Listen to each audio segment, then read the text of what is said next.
Ya que estamos grabando y comenzado esto, lo primero que vamos a hacer es revisar la evaluación de experimentos de Bernoulli. Después vamos a continuar con lo que tiene que ver con función de distribución binomial. Cualquier duda, por favor, ahí la presentan. La pregunta número uno decía cuáles son, o es, si es que era una, características propias de un experimento de tipo Bernoulli. Y la opción 1 era que eran experimentos equiprobables, experimentos dicotómicos o experimentos simétricos. Ya, equiprobable no necesariamente, porque no los eventos que ocurren dentro de un experimento de Bernoulli deben tener la misma probabilidad, no es una exigencia o característica principal de este tipo de experimentos, pero claro que sí son dicotómicos, y aquí hacía referencia a esta palabra, es a la idea de que solo tenemos dos opciones. O ocurre algo o ocurre otra cosa. No tenemos 3 ni 4 ni otra cierta cantidad de opciones, solo dos. ¿Y cuál es la gracia de este tipo de experimento que también analizamos? Que si yo lo repito de manera sucesiva, yo puedo modelar esta serie de experimentos mediante la función de distribución binomial. Ahí estaba la conexión entre este tipo de experimentos con el concepto de función de distribución binomial. Así que en este caso solo la 2 era lo posible y lo probable. Sobre el experimento 1, si las fichas presentadas en el experimento se lanzan 3 veces, ¿cuál era la probabilidad de obtener 3 caras grises? Como la probabilidad era siempre la misma, un medio, el obtener 3 caras grises era un medio elevado a 3, es lo mismo que un octavo. Así que esa era la opción de la 2. Nuevamente sobre el experimento 1, ¿de cuántos eventos se compone el experimento lanzar 7 veces la ficha bicolor? Eso alguna vez lo contamos y en cómo yo podía obtener esto pensando en el árbol de probabilidad tal vez, porque si yo lanzo una sola vez la ficha, tengo 2 posibles resultados. Si lanzo 2 veces la ficha, tengo 4 posibles resultados. Si lanzo 3 veces la ficha, tengo 8 posibles resultados. Y así esto seguía duplicándose. Después venía 16, 32, etc. ¿Cómo yo sé cuántas veces ocurre al lanzar 7 veces esta ficha? Si yo sé que si lanzo una vez tengo 2, si lanzo 2 veces tengo 4, me puedo dar cuenta de que los resultados de la cantidad de eventos se compone de el 2 elevado a la cantidad de veces que estoy lanzando esto. Por eso, si yo lanzo 3 veces esta ficha bicolor que tiene solo 2 opciones, tengo 8 posibilidades, porque es 2 elevado a 3. Si yo lanzo 4 veces esto, va a ser 2 elevado a 4. Por lo tanto, si yo lanzo 7 veces esto, va a ser 2 elevado a 7, lo cual me da 128 eventos distintos. Es por esta razón que, por ejemplo, hacer un árbol de probabilidad para este tipo de situaciones no es posible, no es viable. Y gracias a la matemática que tenemos una función de distribución que me permite a mí calcular probabilidades sin estar utilizando el árbol de probabilidad a cada rato. Entonces, 128. Sobre el experimento 2, dadas las condiciones presentadas en el experimento, ¿cuántos caminos se tiene para llegar desde 0 al punto, desde O al punto C? Esto alguna vez lo contamos. Estos casos, cada uno tenía 10 posibilidades, B y E 5 y A y F solo 1. Así que ahí teníamos la opción que tenía que ser 10. Sobre el experimento 2, si se tiene la misma probabilidad de ir a la derecha o hacia arriba, ¿cuál es la probabilidad de llegar al punto E? La probabilidad de llegar a cada punto siempre era la misma, que era 1 partido 32. Pero para llegar a E, tengo 5 distintos caminos, ¿sí? Eran parte de los caminos que habíamos contado. Por lo tanto, tengo 5 veces esa probabilidad de llegar. Si cada camino es 1 partido 32, los 5 caminos van a ser 5 partido 32, que es lo que está marcado ahí, la C. Sobre el experimento 3, siguiendo las condiciones del experimento, ¿cuántos caminos posibles hay para llegar al punto A? Era solo cosa de ir contando los caminos, cuántos caminos posibles tenía, y me daba cuenta que eran 6 los que podía obtener. Sobre el experimento 4, al extraer 2 bolitas enumeradas del 1 al 5 sin reposición y considerando que obtener el par 1-2 es igual al par 2-1, ¿cuántas parejas se pueden formar? En este caso nosotros podíamos formar 10. ¿Cómo se obtenía esto? También con la combinatoria. La combinatoria del grupo de 4 bolitas tomando las de 2. La 7, era la misma pregunta, solo que ahora sí yo consideraba diferente el 5-4 que el 4-5, por lo tanto esto pasaba a ser una variación y me daba cuenta de que el resultado eran 20, es decir, se duplicaban cada una de las posibilidades. Sobre el experimento 4, si extraigo 5 bolitas de manera consecutiva, ¿de cuántas formas diferentes las puedo ordenar? Esta pregunta hacía referencia al concepto de combinatoria. Si yo sacaba todas las bolitas y las ordenaba de todas las maneras distintas que yo podía hacerlo, eso lo podía calcular, utilizando permutaciones. Permutaciones. Es decir, 5 factorial. Eso es lo que debía calcular. Y 5 factorial me da 120. Esas son todas las posibilidades. Sobre el experimento 5, es considerando que existe la misma probabilidad de ir de izquierda a la derecha, ¿cuál de los siguientes puntos es más probable llegar? Bueno, los puntos más probables es el C y el D, pero aquí no sale el D, así que solamente era el C. Porque son los que tienen más caminos a los cuales yo puedo llegar. Por eso son más probables. Sobre el experimento 5, ¿cuántos caminos posibles existen para llegar al punto B? Sí, y aquí había que cosa de ir contando cuántos caminos eran los posibles. Aquí podía ir izquierda, izquierda, izquierda, izquierda, derecha, etcétera. Me preguntaron si se debían mantener las mismas condiciones. No, no está explícito en la pregunta. Y aquí me refiero con las mismas condiciones a ir 2 veces a la izquierda. Si eso hubiese sido la condición, nunca podía llegar al punto B. Así que por eso no estaba explícito que se debían mantener las condiciones. Y si yo contaba eso, me daban 5 caminos posibles para llegar al punto B. La 12, les pedían completar el esquema y específicamente acá el denominador, que es lo que iba en el denominador. Y abajo del denominador, si uno miraba este esquema, iba un 2 factorial y después iba un 5 menos 2 factorial. Sí, porque me tenía que dar un 3 factorial acá y 5 menos 2 me da ese 3. 2 factorial, 5 menos 2 es la última. Después, sobre el experimento 6, según el esquema, que debe ir en el recuadro indicado. Bueno, esa era la fórmula de combinatoria. Y recuerden que la fórmula de combinatoria es el número de arriba, n factorial, partido el número de abajo, k factorial, paréntesis, las resta de n menos k, y ese resultado factorial. O sea que la respuesta es la última también la que estaba. Esa es la fórmula del factorial. Sobre el experimento 7, y esto fue lo último que hicimos en la clase anterior a la prueba, donde se contestó este recuadro, había que indicar qué significaba cada una de estas posibilidades. Y el celeste habíamos dicho que era una probabilidad, y específicamente es la probabilidad que corresponde a un camino de K éxitos. Eso es lo que me está indicando acá. El recuadro amarillo es una cantidad. ¿Y qué cantidad es? Es el número de los éxitos que yo estoy considerando. Lo que está en rojito es una combinatoria. ¿Y qué me entrega esa combinatoria? La combinatoria me entrega la cantidad de caminos en el árbol de probabilidades. ¿Sí? Eso me permite contar todas las combinaciones posibles. Y el recuadro en verde es una probabilidad. ¿Y cuál es la que nos falta por obtener? Es la probabilidad de K éxitos entre N total. Y con eso uno tenía el puntaje completo, que son 34 puntos. Varios tuvieron 34 puntos. Así que les voy a enviar sus puntajes, por si acaso. Mostrar puntuaciones, enviar por correo. Listo, pueden revisar sus puntajes para que lo vean, los acabo de enviar al correo. No sé si hay alguna duda sobre las preguntas de esta evaluación.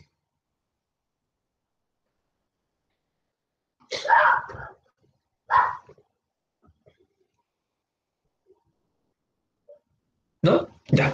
Que bueno, le aprovecho de comentar que el próximo viernes tenemos una nueva evaluación, ¿sí? Sobre función de distribución binomial, que es lo que vamos a ver ahora. Van a tener el viernes para practicar y el miércoles para practicar, y el viernes vamos a tener una pequeña evaluación sobre eso. Se los voy a publicar de ahí, por si acaso en Classroom, para que quede ahí como de manera sagrada y no provoque errores. ¿Todos podemos ver sus puntajes?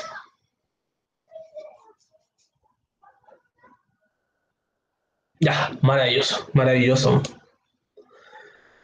Vamos a lo que vinimos entonces.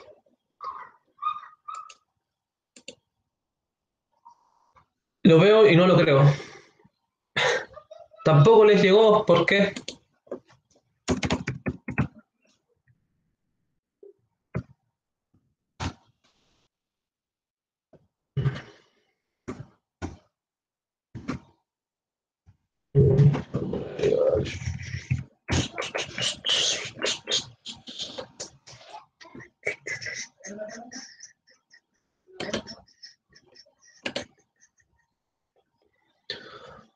Voy a entregar los puntajes a quienes no han podido verlo.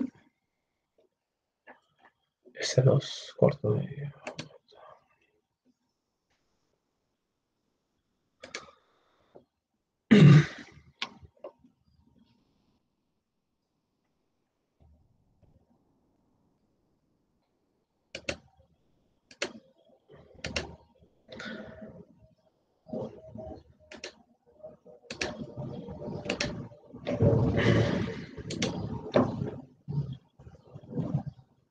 Ah, estaban las promociones, Josefa, ya. ¿Quién no ha podido verlo?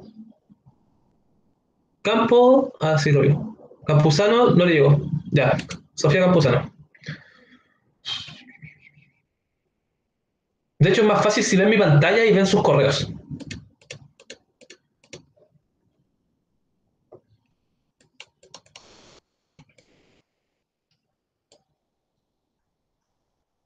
Me avisan si es que no lo ven, no lo ven.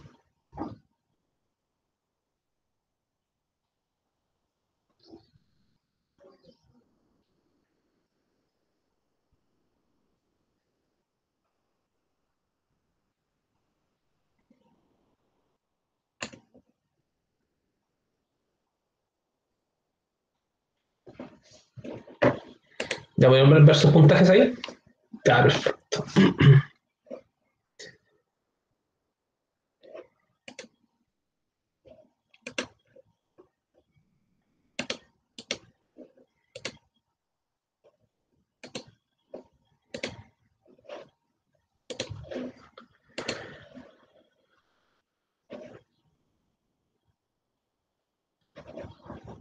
Ya.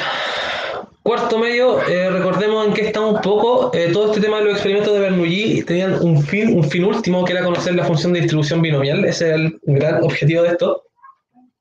¿Y para qué es el tema de los experimentos? Para entender frente a qué tipo de situaciones yo puedo aplicar ciertas distribuciones. Se comentó que nosotros básicamente vamos a ver, ahí está el objetivo, aplicar la fórmula de probabilidad binomial, ese es el objetivo. Se explicó que habían dos tipos de funciones de distribución, que son estas especies de modelos que yo puedo aplicar en ciertas situaciones donde quiero calcular la probabilidad, ¿sí? En donde ya no es necesario inventar una expresión, una fórmula que me permita calcularlo, sino que tengo que ajustar este modelo.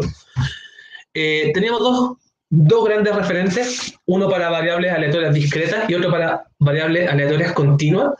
Para las continuas, la normal, que vamos a ver durante octubre, y la normal para las discretas, que son el tipo de variables que estamos analizando. Entonces, dentro de eso, nosotros comenzamos viendo los experimentos de Bernoulli, que son estos experimentos dicotómicos. ¿Y por qué nos interesaba ver este tipo de procesos? Que ahí están enumeradas todas sus características, porque si yo este experimento lo repito de manera constante una cierta cantidad de veces, ese experimento puede ser modelado por la función de distribución binomial. Por eso estamos viendo este tipo de experimentos. Y cuando yo estoy hablando de un proceso de Bernoulli, que van a ser el tipo de cosas que yo voy a poder modelar con la función de distribución binomial, cuando yo cumplo con las siguientes características. El experimento consta de ensayos repetidos, es decir, este experimento de Bernoulli lo repito más de una vez. ¿Sí? Cada ensayo produce un resultado que se puede clasificar como éxito o fracaso. De ahí el concepto de dicotómico. Solo ocurren dos cosas, por lo tanto yo voy a considerar una de esas dos cosas como algo favorable a lo que estoy estudiando o algo que es desfavorable. ¿Sí? Éxito o fracaso, así se pasa a llamar ahora. La probabilidad de éxito se denota con P y permanece constante de un ensayo a otro. Por ejemplo, si lanzo la moneda 7 veces, esa es una repetición del experimento de Bernoulli, porque el experimento de Bernoulli sería solo lanzar una vez la moneda, pero si yo lo repito 7 veces, estoy dentro de un proceso de Bernoulli. ¿Y cuál es la gracia de eso? Es que la probabilidad de éxito, por ejemplo, si a mí me interesa analizar las caras, no va a cambiar entre un lanzamiento y otro, sino que se mantiene de manera constante. Y es por eso mismo que los ensayos repetidos son independientes, es decir, no afectan nada que me salga cara con lo que me va a salir después. ¿Sí? No viene a afectar si es que me sale sello o cara el siguiente lanzamiento según lo que yo obtuve en cierto lanzamiento. Entonces, es este tipo de procesos los cuales yo voy a poder modelar mediante la función de distribución binomial. Y aquí está la función de distribución binomial. Ustedes ya la vieron porque en el experimento 7 uno terminaba viendo la expresión y la idea en parte de todo este experimento era comprender cada una de las partes de esta función de distribución, el por qué yo la estaba utilizando, por qué tenía esa forma. En la medida que yo sepa el cómo se compone, me va a ser difícil el utilizarla posteriormente, porque la gran dificultad de esto es leer el enunciado de un problema y saber qué cosas son cada uno de los parámetros de esta función binomial. Pero vamos a llegar a eso. Entonces la binomial es una función de distribución de probabilidad con mucha aplicación en la vida diaria, ¿sí? En donde las variables que se estudian son dicotómicas. Esa es la única condición que deben cumplir. Es decir, estamos estudiando procesos de Bernoulli.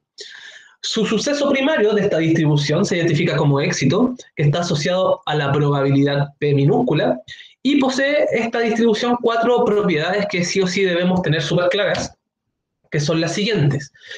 Obviamente, si alguien necesita que vaya un poco más lento, me avisa nomás por si acaso, que realmente no me doy cuenta si es que vamos demasiado rápido o lento. ¿Cuáles son las 4 propiedades que se deben cumplir sí o sí? Lo primero, la muestra se compone de un número fijo de observaciones n o veces que se realiza el experimento e. Si yo quiero modelar algo mediante la función de distribución binomial, debo saber cuántas veces repito el experimento. Tiene que ser un número fijo. No puedo estar repitiendo el experimento de forma indefinida. ¿Sí? Si yo quiero lanzar la moneda, necesito saber cuántas veces voy a lanzar la moneda. Si yo necesito sacar una muestra de algo y evaluar si está bien o mal ese algo, debo definir una cierta cantidad de observaciones que voy a realizar. ¿Sí? No puede ser algo indefinido. Cada observación puede ser clasificada como éxito o fracaso, eso ya lo sabíamos. La probabilidad de éxito P, insisto, es constante, y la probabilidad de fracaso va a ser 1 menos P, que se va a denotar con la letra Q. ¿Sí? Entonces, el éxito más el fracaso me suma la totalidad. Eso tiene todo el sentido del mundo, porque si yo estoy analizando, no sé, una muestra de latas de bebida, y yo quiero saber cuántas están mal diseñadas, y tomo una muestra, la única opción que tengo es que esté bien diseñado o está mal diseñado. No tengo más opciones, esto es blanco y negro. ¿Sí? No hay cosas entre medio. Entonces, claramente, si mi probabilidad, por ejemplo, de que esté mal diseñada es 30%, la probabilidad de que esté bien diseñada es de un 70%. De ahí es que nosotros utilizamos el 1 menos P como una manera de denotar esa parte restante que me falta para formar el 1, que es la probabilidad total. Y tal como se había dicho en los sucesos de Bernoulli o en los procesos de Bernoulli, el resultado de un suceso es independiente de cualquier otro. Si yo tomo esta lata y quiero evaluar qué tan bien diseñada está, eso no afecta en nada que yo al tomar otra pueda analizar lo mismo. ¿Sí? No, si yo saco 5 veces una lata mala, no significa que la sexta tenga más probabilidad de estar mala. ¿No? Son sucesos completamente independientes, como lanzar las monedas. Y ahí está la función de distribución binomial.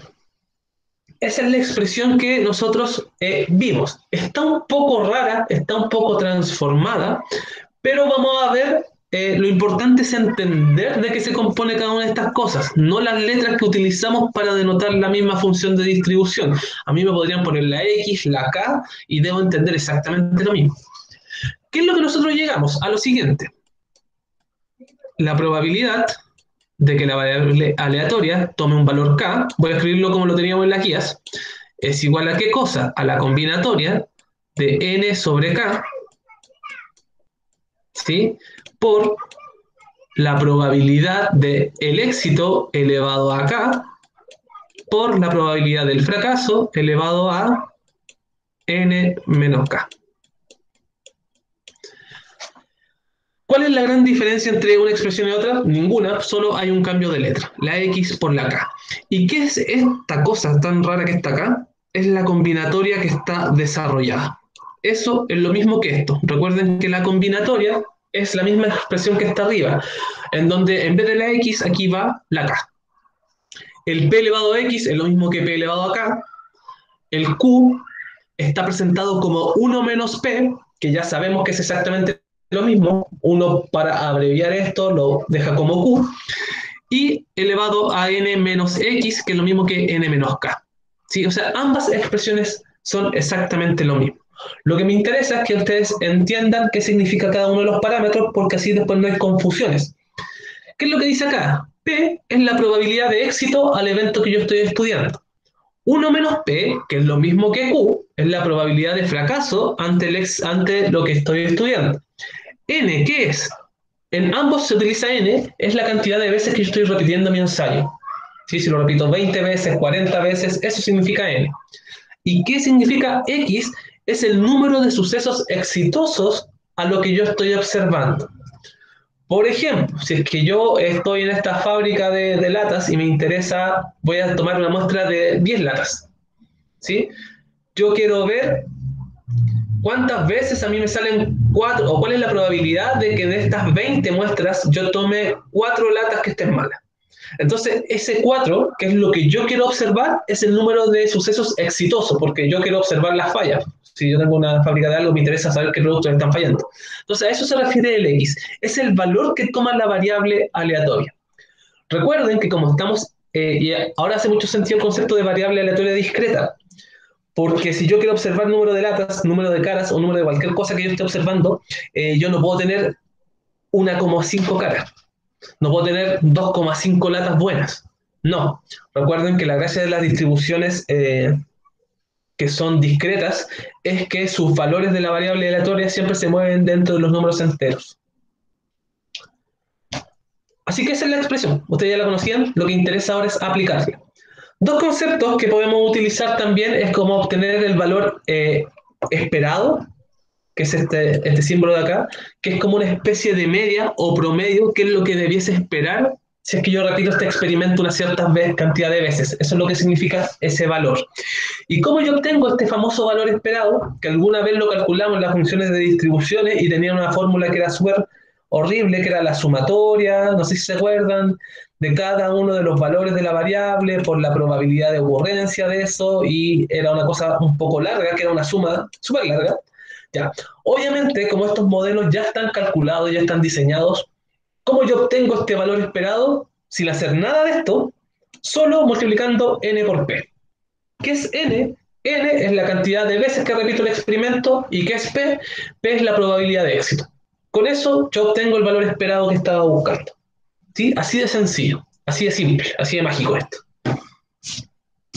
Porque todo el proceso matemático ya está calculado detrás, entonces como les dije, aquí no estamos descubriendo ni estamos demostrando este tipo de expresiones ni esta función, solo estamos tratando de entender y ver cómo o en qué tipo de experimento yo la puedo aplicar y cuál es la forma correcta de aplicar esta función de distribución. Eso es lo que importa.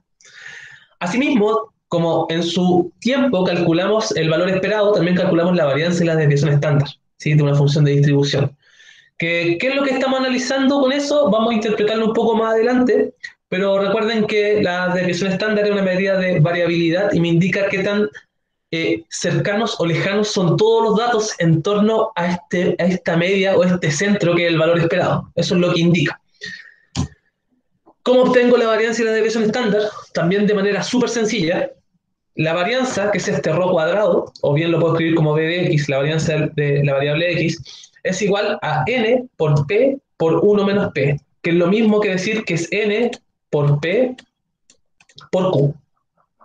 Si yo multiplico esos tres valores, tengo cuál es la varianza de mi distribución.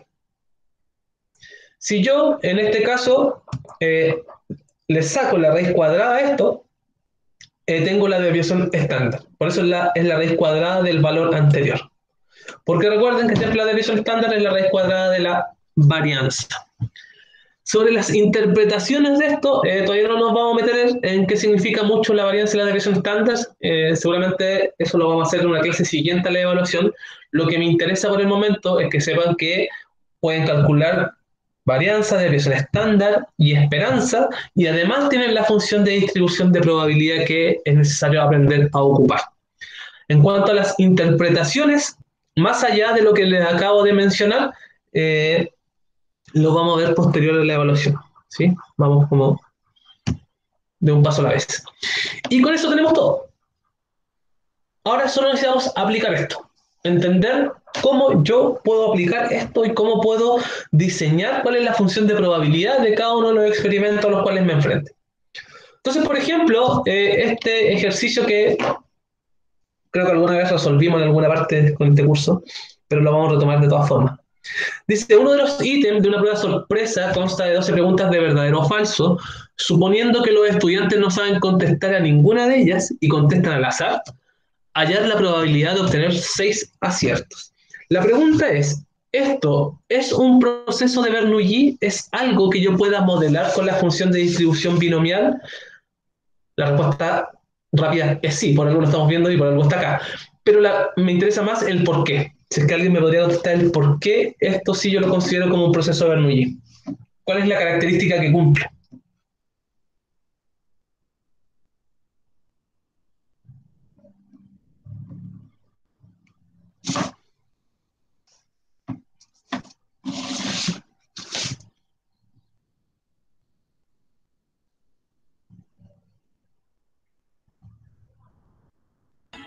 Profe, la condición de repetición del experimento.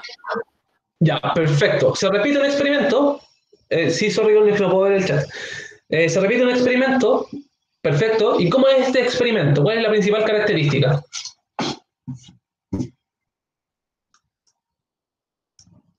Las alternativas de verdadero o falso. Ya, es dicotómico. Esa es la palabra. Perfecto. ¿Sí? Entonces, claramente, este experimento lo voy a repetir 12 veces.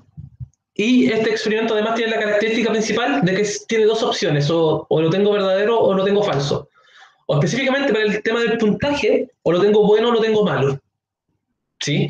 Porque, por ejemplo, si es que yo hiciese esta misma pregunta, pero en donde en vez de 12 preguntas de verdadero o falso, tengo 12 preguntas de alternativas, igual este podría ser un proceso de Bernoulli.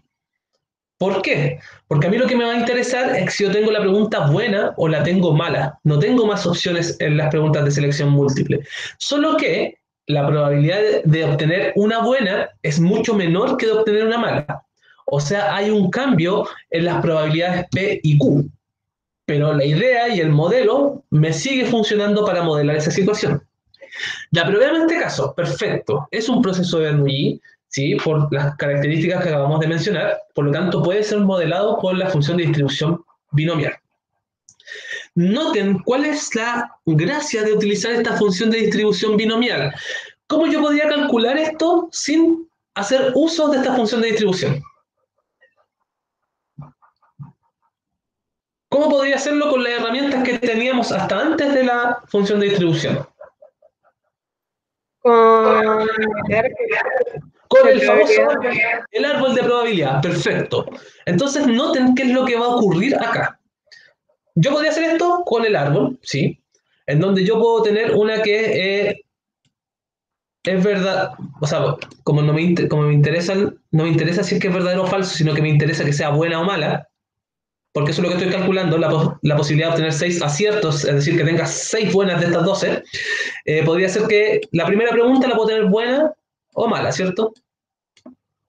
Después, la segunda la podría tener buena o mala, o la podría tener buena o mala. Ahí tengo dos preguntas. ¿Cuántas ramas va a tener este árbol? Así como deteniéndome ya en la segunda pregunta. ¿Serían 12 en total? ¿12 ramas?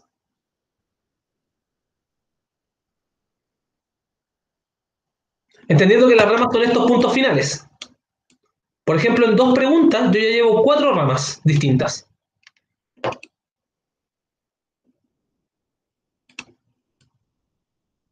Sería 2 elevado a 12. 2 elevado a 12 ramas tiene este árbol.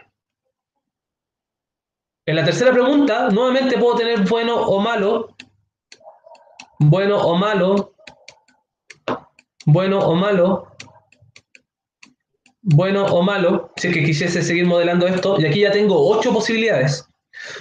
Recuerden que era parte también de la pregunta cuando sacaban la cantidad de sucesos o eventos que correspondían al experimento lanzar la ficha gris o blanca y era 2 elevado a 7 porque las 7 veces que repetía este experimento, aquí es exactamente lo mismo. Si yo quisiese calcular el valor de ramas finales, porque recuerden que dentro de todo este árbol hay muchas posibilidades que a mí me sirven 6 aciertos. Yo podría tener buena, buena, buena, buena, buena, buena y después todas malas. O podría tener mala, mala, mala, mala, mala y después todas buenas. O podría tener buena, mala, buena, mala, buena, mala y así.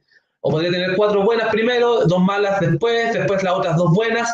Si se dan cuenta, la cantidad de combinaciones es tremenda.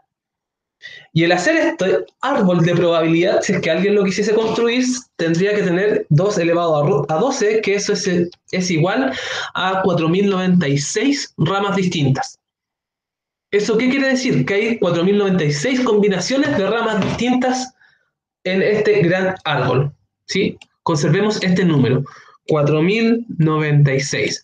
O sea, se hace súper imposible el hacer esto utilizando el árbol de probabilidad. De ahí que nazca la necesidad de obtener algún modelo matemático que me permita obtener esto de manera mucho más sencilla y sin tener que estar dibujando 4096 ramas. Y además no es solo eso. Si se imaginan este gran árbol de 4096 ramas, deberían recorrer este árbol contando cuáles son las que son favorables al experimento. ¿Sí? O sea, habría que contar y que no se me pase ninguna. O sea, de verdad que en la medida en que se va repitiendo el experimento, esto cada vez se complejiza más. Pero gracias al Dios de la matemática tenemos modelos que nos permiten ahorrar mucho trabajo. ¿Cuál es el modelo? La probabilidad de que el valor de la variable. Recuerden que el experimento, o sea, la variable aleatoria es el número de aciertos. Por lo tanto, tenemos que definir que X va a ser número de aciertos.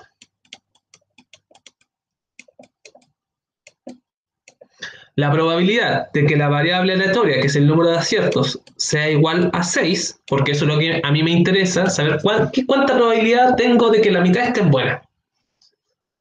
¿Cuánto creen que va a salir? Si tuviesen que tirar un valor, si tengo que contestar 12 preguntas y no sé nada, ¿cuál es la probabilidad de tener la mitad buena?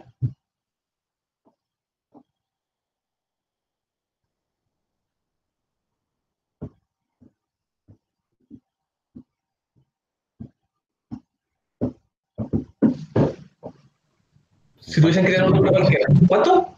50%. 50%. ¿Algún otro valor para ver qué tanto nos acercamos a la realidad?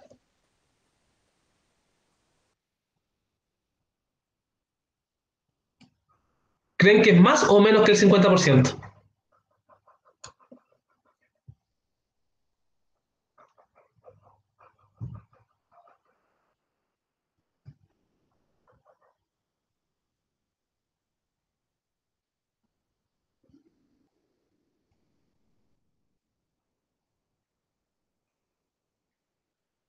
¿Qué piensan que es más o menos que el 50% de probabilidad?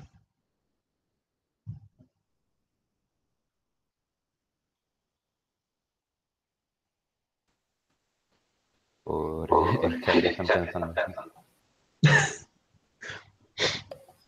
Si es solo una estimación.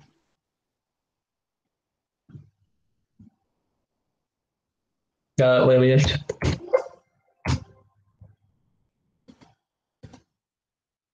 Menos, no sé. No sé. Ya, no sabe. Veamos qué pasa. 50% es bastante optimista para una persona que no sabe nada y va a contestar 12 preguntas. Veamos. ¿Cómo calcularía esto? Listo, tengo la probabilidad de yo tener 6 aciertos. ¿Qué es lo primero que viene en la función de distribución binomial? La famosa combinatoria. ¿Y qué va en la combinatoria? ¿Qué numerito va arriba? N. ¿Cuánto vale n en esta expresión?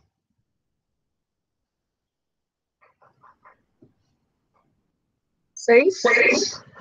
Ya, ¿qué significa n? Es la cantidad de veces que repito el experimento. 12. 12. Perfecto. Sobre K. ¿Qué es K? K es la cantidad de eventos favorables a lo que yo estoy estudiando. 6. 6. Y de hecho K queda todo el rato definido acá. Este número es el K. Aquí está K. Así que todos los K deben ser iguales. 6. Por la probabilidad de éxito. ¿Cuál es la probabilidad de éxito de contestar una pregunta buena? Si la estoy contestando completamente al azar. No tengo idea que estoy contestando. Un medio. Un medio. Esto elevado acá, o sea, elevado a 6. 6. por, ¿cuál es la probabilidad de fracaso? Un medio. 1/2. ¿Elevado a cuánto? A 6. 6. Recuerda que ahí está elevado a n menos k. Si n vale 12 y k vale 6, 12 menos 6, 6.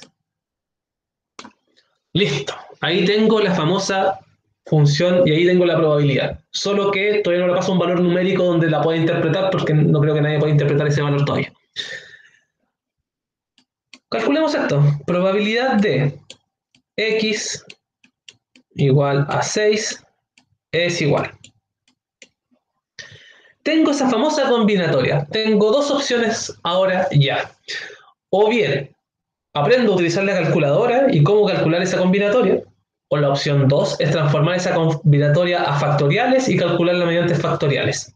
¿Cuáles utilicen ustedes? Ahí ustedes van a ver. Pero veamos las dos opciones. Opción 1, uso calculadora. ¿Qué tengo que visualizar en la calculadora? Buscar en mi calculadora científica lo siguiente. Siempre es un botón secundario. Por lo general está sobre la división.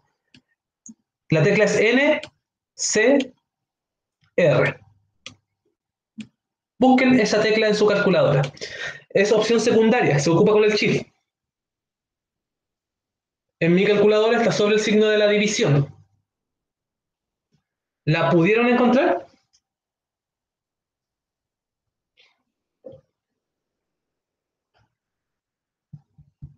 Yo sí. ¿Sí? Ya, probemos. ¿Qué es lo que vamos a calcular? Esa combinatoria, 12 sobre 6. ¿Cómo se escribe eso en la calculadora? 12, apretamos Shift, apretamos la teclita que le acabo de mencionar de combinatoria, en su pantalla debería aparecer esta C, y después agregamos 6. Ahí estamos aplicando la combinatoria de 12 sobre 6. Y me avisan cuánto les da. 924. 924. Exacto. El resto, voy a mirar el chat. ¿Pudieron calcular ese 924 del 12 sobre 6? Sí, perfecto, 924. ¿Alguien no ha podido obtener eso? Es importante sacar la combinatoria porque si no vamos a quedar hasta ahí en el problema y no tenemos todavía la probabilidad. Así que hay que aprender a calcular ese paréntesis que es de combinatoria.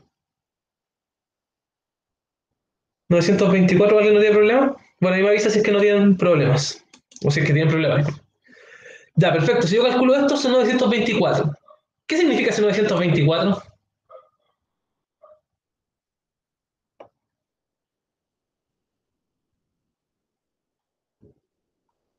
¿Qué creen que significa ese 924?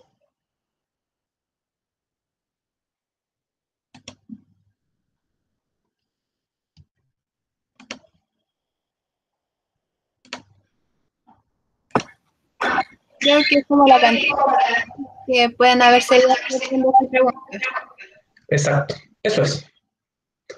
Eso quiere decir que dentro de mi árbol de probabilidad, que ya sabíamos que tiene 4.096 posibilidades, ramas finales, tengo 924 ramas que tienen 6 aciertos. Eso es lo que acabamos de calcular. Y de ahí la maravilla de la combinatoria. O sea, no hice nada, ni siquiera hice el árbol, pero ya conté cuántos caminos tengo que cumplen esta condición. O sea, lo encuentro de verdad genial. Entonces tengo 924 caminos que pertenecen o que cumplen este acierto. Entonces lo escribimos. Pluma, pluma, pluma. Ahí está. Entonces, esta combinatoria vale 924. Ya, ¿qué pasa si yo no sé ocupar la calculadora y, profe, tengo una calculadora de las de antigua y no sale la combinatoria? Ya, si eso ocurre, lamentablemente vamos a tener que transformar esto a factorial. Y lo voy a hacer acá abajito. ¿Cómo escribo esto con factoriales?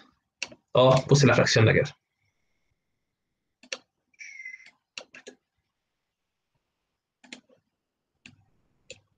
¿Cómo yo puedo calcular esto de forma manual? ¿Qué es 12 sobre 6? Yo le pongo 12 factorial Ya, 12 factorial, perfecto. partido en 12 menos 6, entre paréntesis eso. Ya, 12 menos 6 factorial. factorial por 6 factorial. Perfecto. Eso es. Y con esto yo tengo que ingeniarme de alguna forma para poder simplificar cosas. Sé que el 12 factorial, sé que es 12 por 11 por 10, ¿sí? Sucesivamente hasta llegar al 1. Acá abajo, ¿qué tengo? Tengo que 12 menos 6 me da 6 factorial, es decir, tengo 6 por 5 por 4, tanto, por 1. Por 6, por 5, por 4, por 3, punto, hasta llegar al 1. ¿Qué puedo comenzar a hacer acá? Puedo comenzar a simplificar. Por ejemplo, este 5 con este 5 lo puedo simplificar con el 10. Y así puedo ir simplificando una serie de números hasta que de todas formas van a llegar al 924. ¿Es más trabajo? Sí. ¿Se puede hacer a mano? También. ¿Sí? Eso no quita que se pueda hacer el que sea más trabajo. Obviamente la gracia de la calculadora es que yo aprieto 2 teclas y ya calcule todo esto. Pero independiente de cómo lo hagan, tienen que tener claro en su mente que lo pueden hacer. Se puede calcular esto. Ya. Listo, calculamos ahí la combinatoria, 924. ¿Cuánto es un medio elevado a 6? Por.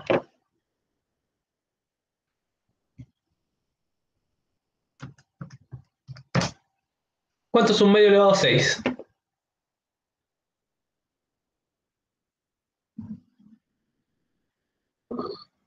Un 64. Perfecto. Uno partido 64, el otro también vale exactamente lo mismo, y ahí tengo todo lo que ya debo multiplicar y dividir. Por lo tanto, ¿cuál es la famosa probabilidad al final de todo esto? 924 por 1 partido 64 por 1 partido 64. Maravilloso. 0,23 aproximadamente.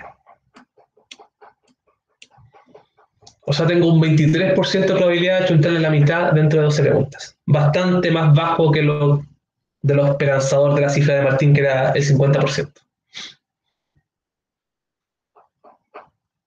¿Podrían calcular cuánto se reduce esta probabilidad si es que quisiesen contestar, no sé, la prueba de transición y sin saber nada? Una probabilidad súper baja de obtener la mitad de los aciertos buenos. Igual tiene sentido. Pero de repente a la gente le gusta calcular y tener numéricamente cuánto es esto. Obviamente que en la medida que nosotros vamos aumentando acá el valor de K, si lo lleváramos a 12, ¿cuál es la probabilidad de obtener las 12 buenas de algo que no estudié nada? Se van a dar cuenta que esta probabilidad es mucho, mucho menor. Pero lo importante es que frente a este tipo de problemas pude aplicar acá la famosa función de distribución. ¿Qué va a ocurrir ahora? Les voy a adjuntar una guía. Voy a esperar que lean la guía y si tienen dudas podemos comenzar a resolver la guía en conjunto. Si no tienen dudas, sigan trabajando, obviamente. Entonces vamos a adjuntar la guía. La guía es tal cual como va a ser la evaluación del viernes que les mencioné. ¿Sí? La idea es que se mantengan trabajando ahora, trabajen en la misma guía y el mismo tipo de ejercicios el viernes y continúen trabajando el miércoles. ¿Sí? Es decir, toda esa cantidad de espacio hay para que ustedes pasen a resolver. Esto ya es más matemático como a la antigua, es decir, hay que empezar a calcular cosas, no es tanto como las guías anteriores. Así que espero que lo pasen bien. Les voy a adjuntar la guía de inmediato.